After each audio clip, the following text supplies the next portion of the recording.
अतिथि परिचय प्रदान डॉक्टर मृत्युंजय दास को अनुरोध करुँ।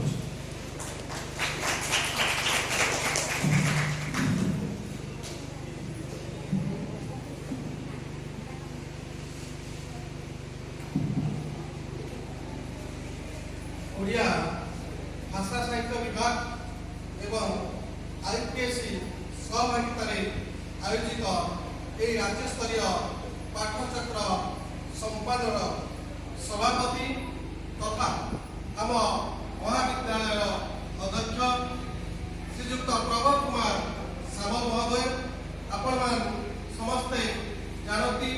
जड़े साहित्य संस्कृति संगीत प्रेमी व्यक्तित्व भाव जहाँकर उद्यम प्रेरणा परामर्श फल आज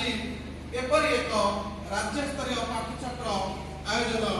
अनुष्ठित होउछि। सार को मु स्वागत करुछि एई मंच बेले बेले वो 2-3 दिन है भावुची तो अतिथि परिचय कथाटी कहले दुष्टता भाव तथापि ସେମାନେ निज निजे परिचय तैयारी कर परिचय रास्ता से खूब प्रशस्त तथा ये मंच जो पाई परिचय वो दबा ये आवश्यक मन कर मुख्य अतिथि भाव में आम जहाँ पाइचु प्रोफेसर विशिष्ट नाटककार प्रोफेसर नारायण साहू खाली मंच नाटक सहित संपृक्त नुहति फिल्म लिखिं एकांकिका रचना कर अनेक मंच सहित जड़ित पाखापाखि 35 रु ऊर्ध पूर्णांग नाटक एवं 20 अधिक समालोचना ग्रंथ 10टी शिशु साहित्य धर्मी लेखा एवं 2टी फिल्म चलचित्र जहाँ ओडिया साहित्य क्षेत्र में खूब प्रसिद्ध एवं परिचय देती आश्रा खोजी बुलुवा ईश्वर नाटक ओडिशा साहित्य एकाडेमी तरफ सर्वकनिष्ठ नाट्यकार भाव से सम्मानित पुरस्कृत विभिन्न अनुष्ठान तरफ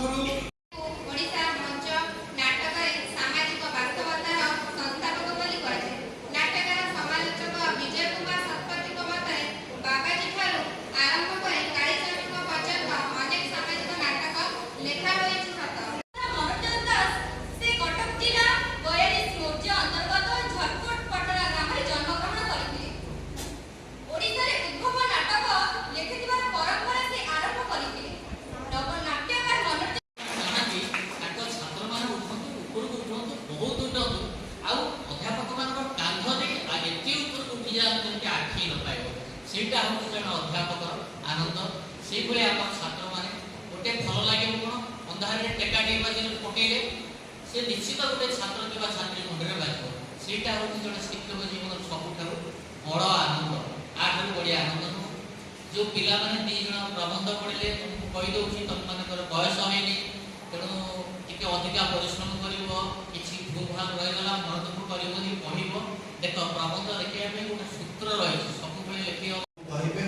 कहवा पूर्व मोर अध्याय मान अनुरोध जे आम 20 मिनिट कथा कि से 20 मिनिट कौन प्रकार व्यतिव्यस्त हबानी जदि किसी कथबार्ता अच्छी ताहा अत्यंत गुरुत्वपूर्ण बोली आप विचार कर गोपीनाथ बल्लभ बोली गोटे नाटक जहाँ को एबे भी दक्षिण ओडिशार लोक मैंने प्रथम ओडिया नाटकर मान्यता दियंती किंतु संगीतर मात्राधिकता जो गीतिनाट्य धर्मिता जो ताको आम चिराचरित भाव नाटकर पदमर्यादा दे पारि ना सार कथा कहला बेले कहते 2टी शब्द गोटे ओपन थिएटर गोटे प्रोसेनियम थिएटर